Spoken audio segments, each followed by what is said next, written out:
Israel का फिलिस्तीनियों पर ताबड़तोड़ हमला। एयर स्ट्राइक से भड़के फिलिस्तीनी। इजराइल में मंडराया गृह युद्ध का खतरा।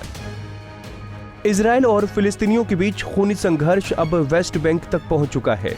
दोनों पक्षों में संघर्ष के बीच वेस्ट बैंक सहित इजराइल के कई हिस्सों में फिलिस्तीनी नौजवान सड़क पर उतर आए हैं। इजराइल के कुछ इलाकों में फिलिस्तीनी युवकों और सुरक्षा बलों के बीच बहुत गंभीर संघर्ष देखने को मिला है। इस क्षेत्र में हुई इस हिंसा को सब खराब करार दिया जा रहा है। इजराइल के कई शहरों में सैकड़ों युवा प्रदर्शनकारी इजरायली सैनिकों से भिड़ गए। इजरायली सुरक्षा बलों की गोलीबारी में अब तक 11 प्रदर्शनकारियों की जान जा चुकी है। इजराइल में गृह युद्ध की आशंका। पिछले एक हफ्ते से यरूशलेम में तनाव के कारण पैदा हुआ संघर्ष अब व्यापक हो चुका है। अरब और यहूदी मिश्रित आबादी वाले इजरायली शहरों में रोज हिंसा हो रही है। दोनों समुदाय की भीड़ आपस में भिड़ रही है, एक दूसरे की संपत्ति को रौंद रही हैं। तटीय शहर एकर में शुक्रवार को नई झड़पें हुई। कब्जे वाले वेस्ट बैंक में रामल्लाह, नब्ल्स और अन्य कस्बों और शहरों के बाहरी इलाकों में सैकड़ों फिलिस्तीनियों ने यरूशलेम में गाजा की मुहिम और इजराइल की कार्रवाइयों के विरोध में प्रदर्शन किया है। फिलिस्तीनी झंडे लहराते हुए प्रदर्शनकारियों ने ट्रकों में आग लगा दी। प्रदर्शनकारियों ने इजरायली सुरक्षा बलों पर पथराव किया। सैकड़ों की गोलीबारी में कम से कम 10 प्रदर्शनकारियों की मौत हुई है।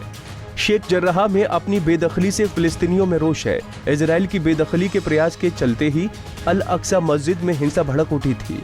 बढ़ती हुई हिंसा ने एक नए फिलिस्तीनी इंतिफादा यानी विद्रोह की आशंका को बढ़ा दिया है। भड़की हिंसा के बाद से इजराइल में भी कुछ जगहों पर इजरायली और अरब लोगों के बीच हाथापाई और झगड़े होने की रिपोर्ट्स मिली हैं।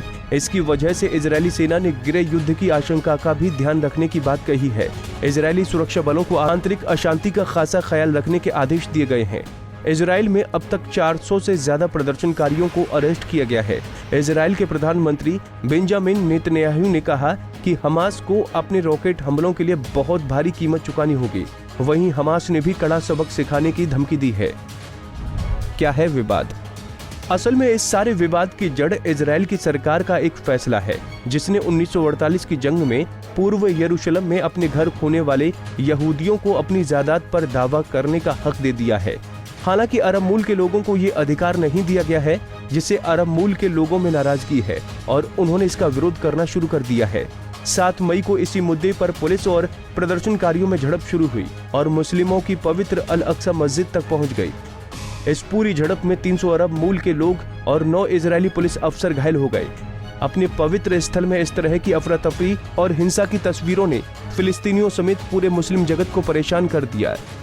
लेकिन इजराइल के प्रधानमंत्री ने पुलिस के एक्शन को सही ठहराकर ये जता दिया कि यरूशलेम पर इजराइल अपना दावा पहले से कहीं ज्यादा मजबूती से रखेगा और उसे अपने हिसाब से बचाएगा।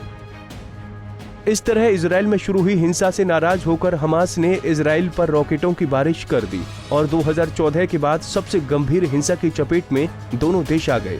इजराइल इस वक्त पूरी तरह से आक्रामक है और हमास को मिटाने पर आमदा है।